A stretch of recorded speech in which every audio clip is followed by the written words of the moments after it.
Thanks for tuning in. If you haven't seen the previous part, click the sticker above to catch up. Otherwise, sit back and enjoy the video. As Jin runs, he thinks to himself, the enemies are approximately 24-star martial artists. I'm at the level of a 3-star swordsman, 4-star mana, and 3-star spiritual energy release. I'm growing fast, but facing them all at once isn't feasible. Rescuing Meza is my priority. I'll fight as little as possible and focus on finding her. Jin activates his seismic sense. I should dual cast the Wind Pursuit spell here as well, he thinks, releasing green aura around the area. They went toward the plains. They haven't gotten far yet. Suddenly, arrows fly toward him. Jin blocks them at the last second. It's a run candle. Capture him, a man shouts. Jin, with green aura swirling in his right hand, hurls it toward 2 of the men. What magic? Why is a run candle using magic? One of them exclaims. Damn it, just kill him instead. Another yells, slashing at him. Jin parries the attack with Barasada and deflects his opponent's sword. A mage shouts, get away from him, Mills, and casts fire magic straight at Jin, flames wrapping around his left forearm. Mills smirks, thinking they have won, but in an instant, Jin cuts through Mills, then grabs and cuts the fire thread, shocking the spellcaster. Damn it, if fire doesn't work, then I'll pierce you with ice, the mage yells, sending shards of ice flying toward Jin. Without even casting a spell, Jin deflects the ice with ease. The mage stares in disbelief. No way, how did he break through my spell? In that moment, Jin slashes him down effortlessly. Kinzello bastards, Jin thinks. They have no intention of hiding their tracks. Are they looking down on us because we lack real experience? He notices the group reconvening and moving by carriage. Kinzello operates under a strict chain of command. The spoils they obtain are distributed by rank, since they wouldn't touch them before handing them over to their superiors. This is my only chance to rescue Meza while she's still safe. We're near the land of the Beastmen.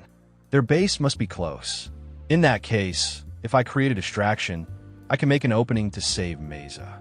Jin summons fire magic and hurls it at the surrounding trees, igniting a large forest fire in an instant. If I do this, they should appear to put out the fire. Fire? What the hell? Voices shout in panic. Where did this fire come from? Put it out. Bring water. Jin watches from the shadows as they scramble. A commanding voice booms. You can't even put out a fire properly? Magicians cast ice and water spells. Is he the boss? Jin wonders. Boss, the fire won't go out, one of the henchmen shouts. Do you think a fire would randomly start in this weather? The leader yells. The one who started it is nearby. At that moment, Jin appears behind him, cutting him down in silence. Good. I found a way in, he thinks, holding up the keys. He unlocks a door and steps inside. It's a bit creepy, but where's Meza?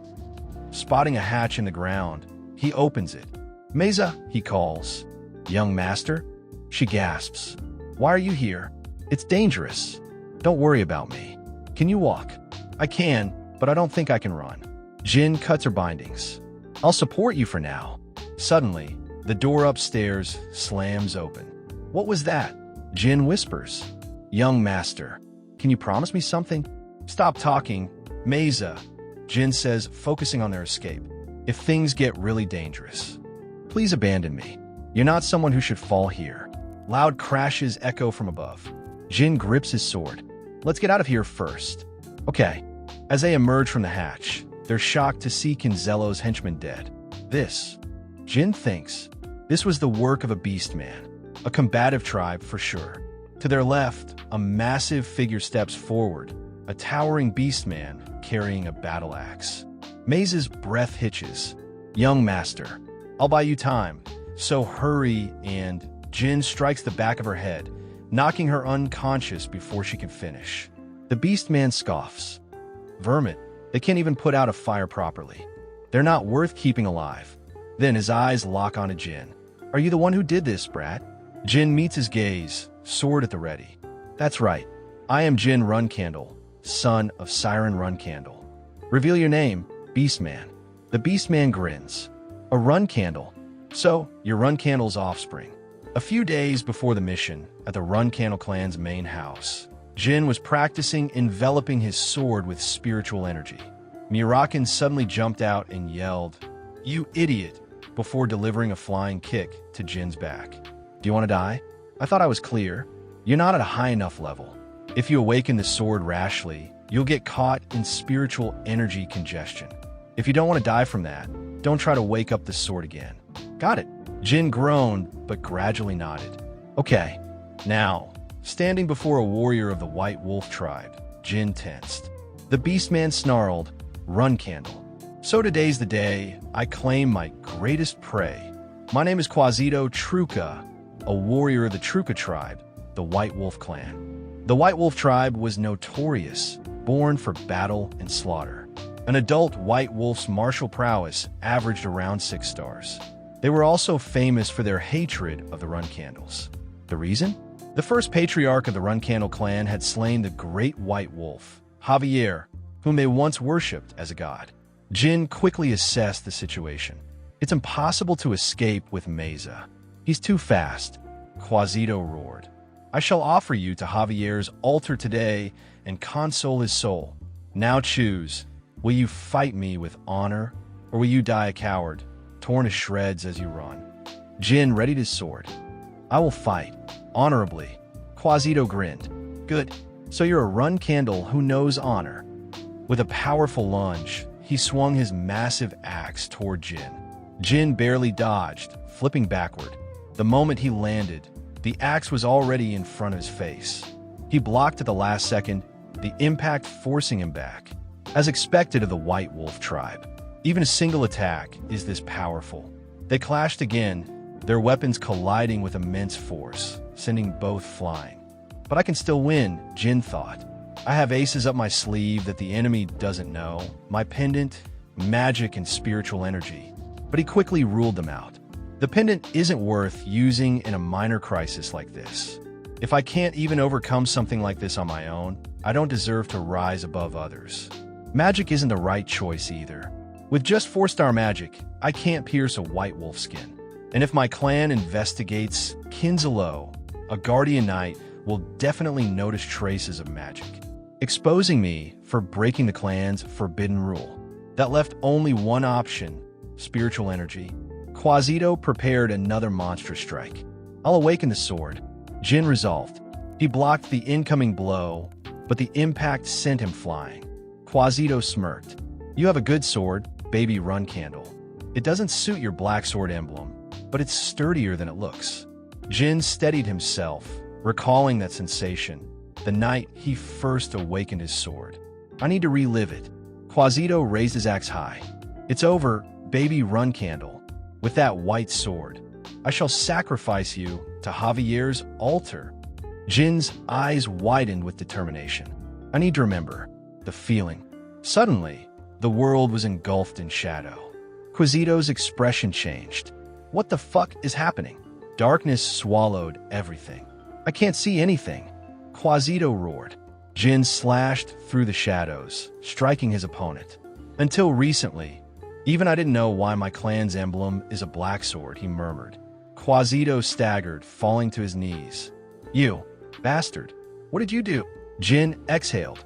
It was a good match. After the battle, Jin was panting, trying to catch his breath. Then, a black shadow began to envelop his vision. Pain exploded in his body as he collapsed to the ground, screaming. Echoing voices filled his mind. "Useless bastard. What do you plan on doing with such pathetic skills? You're an idiot with no awareness of reality. You're a disgrace to the clan. I find it a shame that you were born from the same mother." Then, Muraken's voice rang out. "What did I tell you, you damn brat? When a kid who lacks spiritual energy like you awakens the sword, they pay the price. Are you planning to die here from spiritual energy congestion? Wake up. If you let your mind go, it's over." Jin gritted his teeth, struggling to move.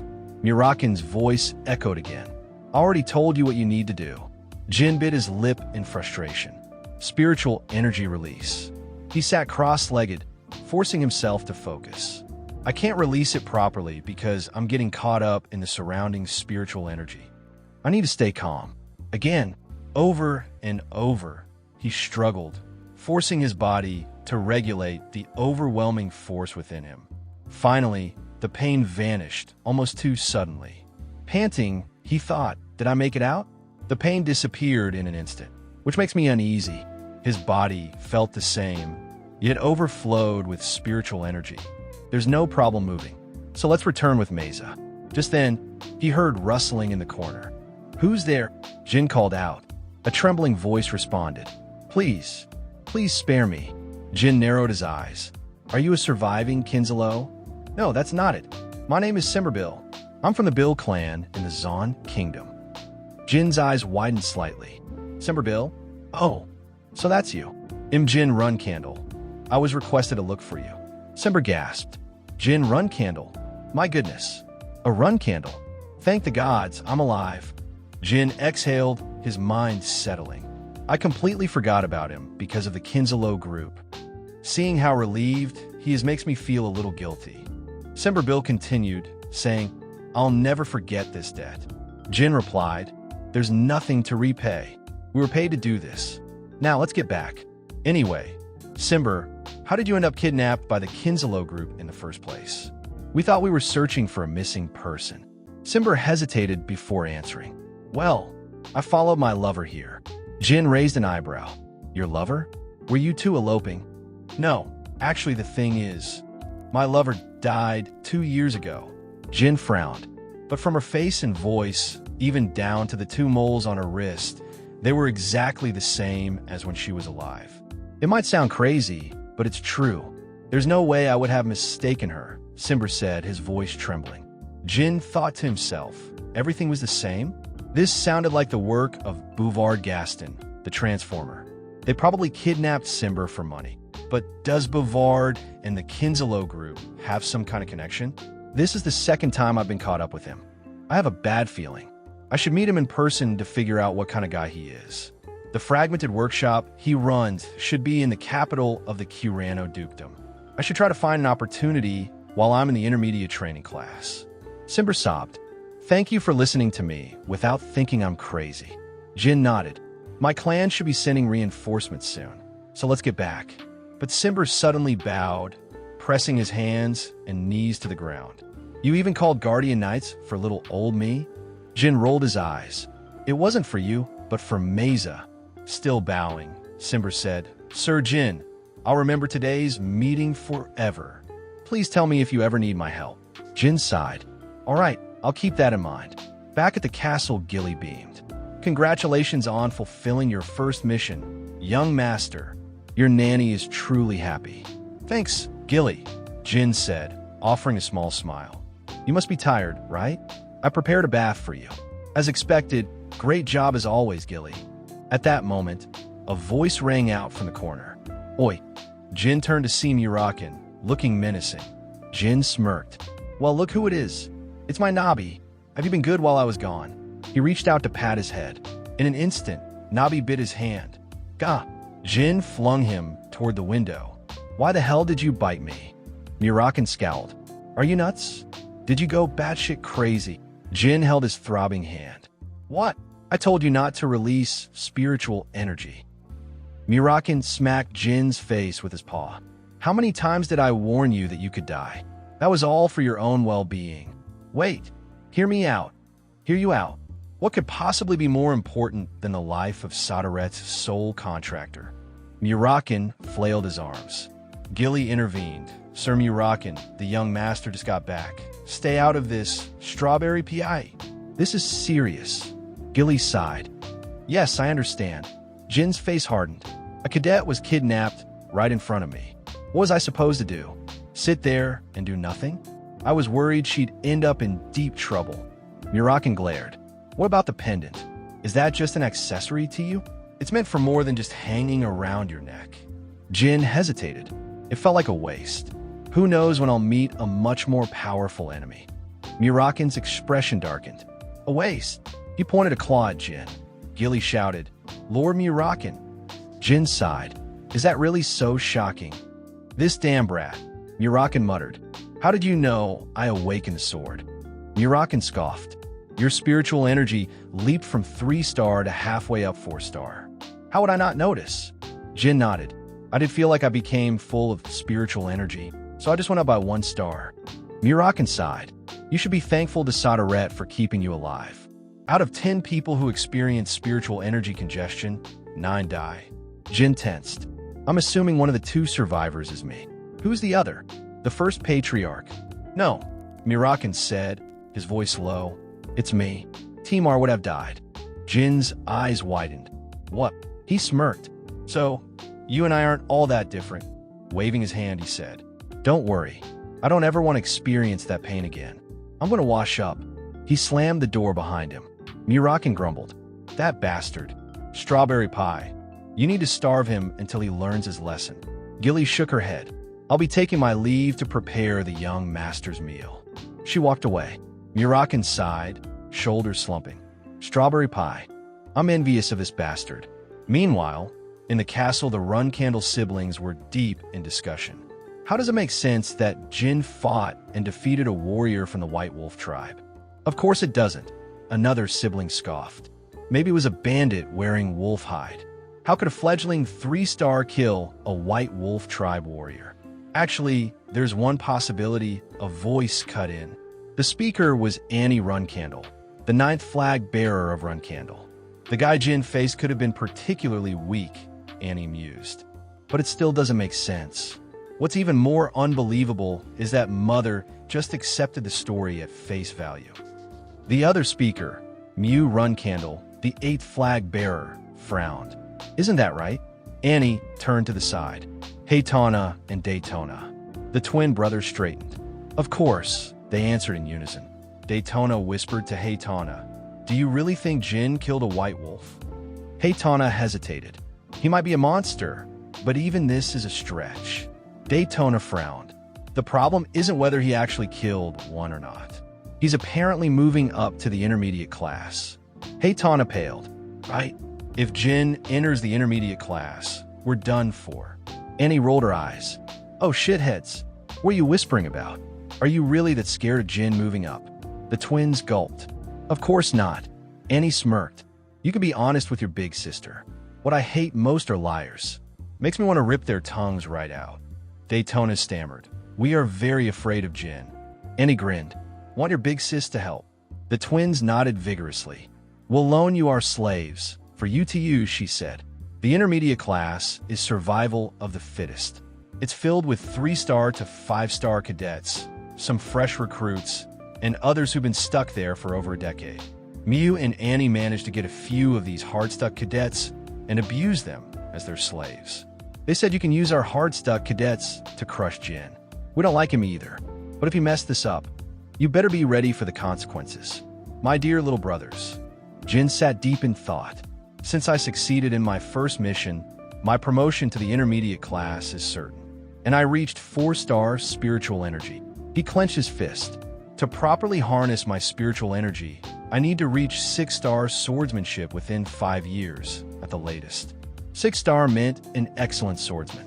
7-star meant joining the ranks of master swordsman. But at 8-star, one became an irregular. And at 9 or 10-star, fewer than 100 people had reached that level in the entire continent of 2 billion. Only one had ever surpassed that standard. My father, the demigod Genesis Knight. Jin clenched his fist tighter. In this life, I'll reach Genesis rank. No, I'll go even further. Out loud, he declared, the first bridge to cross is my promotion. The Tana twins are in the intermediate class. I know exactly what's waiting for me. But the beginner class was a friendly place. The intermediate class is different. Only strength and skill matter there. I have only one job. I will dominate the intermediate class with absolute power. A knock echoed through the door. Come in, said the Black Pantheress. Jin entered and bowed slightly. You called for me, Mother? Yes, that's right, she replied. I heard you successfully completed your mission. Excellent work. Thank you, Mother, Jin said, bowing his head. She tapped her fingers on the armrest. According to the report I received from Petra, you refused my suggestion to change rooms. As you know, that room is reserved for those who may one day become the patriarch. It has remained empty since Joshua used it as a child. I would like for you to use it now. Thank you, mother. But I must decline, Jin said. She raised an eyebrow. Why not? It may be a great room, but at the end of the day, it's just that, a room. To me, it feels like too much, he replied. You're certain? Yes, I've already decided. She studied him in silence, then finally nodded. All right, you may take your leave. Yes, mother, Jin said, bowing once more before exiting. As he left, she murmured to herself, I can't tell if my youngest son lacks ambition or if he has too much of it. The room I offered is the eldest room, the one reserved for the child who will lead Run Candle in the future. He should know that stepping into that room would grant him the support deserving of that position. But at the same time, it would make him the target of every sibling who failed to earn it. He must have realized that I was testing him. Now, let's see how he fares in the intermediate class. The next day, Jin gathered his allies. Starting tomorrow, I will be joining the intermediate class, he announced. In the intermediate class, factions are everything. You will be seen as my faction, and you will have to endure taunts and torment. But do not fear, I won't stand idly by. They will stop once I fully conquer the class. Until then, you must stick together in groups of at least 3, even outside of training time. Do not go anywhere alone. Understood? Yes, sir, they responded in unison. At the intermediate class training grounds, attention, the instructor commanded. An elder stepped forward. This is Zed Run Candle, the instructor announced. A Run Candle elder, an 8-star knight, and the younger brother of the patriarch, Siren Run Candle. Zed surveyed the cadets. This year, 10 newbies have joined us, and 27 trainees have dropped out, he stated. Newbies, learn the ways of the intermediate class from your seniors. My sole job is to teach and judge swordsmanship. Other than murder, any conflicts must be resolved amongst yourselves. His voice thundered. Now, seniors, what is it that I always preach? Run Candle does not need the weak, the cadets roared in unison. Run Candle does not need the weak. Run Candle does not need the weak. Run Candle does not need the weak. Jin listened, unfazed. So loud, filled with malice. They're trying to crush our will before we even begin. He glanced toward the Tana twins. Next to them stood an older cadet, one who had likely been in the class for years. They didn't recruit him themselves. Are they receiving help from my older sisters, Mew and Annie? Their intent was clear, break the will of the newbies. But they've miscalculated. Jin stepped forward, sword in hand, walking straight toward the Tana twins. What the hell? Why is that crazy bastard coming toward us? Don't be a coward. We have Big Sister Mew and Annie backing us now. Without hesitation, Jin unsheathed his sword and sliced clean through the arm of the cadet standing beside the Tana twins. They looked on in shock. The severed limb dropped to the ground. A moment of stunned silence followed. Then, the cadet's screams filled the air. Zed's expression darkened. The Tana twins' eyes widened in disbelief. The ones who need to be hazed aren't me. It's you, Jin thought. Call the medic, he ordered. Jin, have you lost your mind? Daytona shouted. Why did you suddenly attack? Jin ignored him and turned to the injured cadet. What's your name? The cadet, clutching his bleeding shoulder, stammered, Kajin Ramello. Do you know why I cut you? Jin asked. Daytona growled, Hey, are you ignoring us? Draw your sword, you bastard. Jin's gaze flickered to them, sharp as a blade. Big brothers, do you not see that I'm speaking with Kajin? I'll gladly accept a duel later, so stay quiet for now. Daytona clenched his fists. You bastard! How dare you act like this after cutting my cadet? His words caught in his throat. Shit, he had said it out loud. Jin smirked. Your cadet. He turned to the crowd.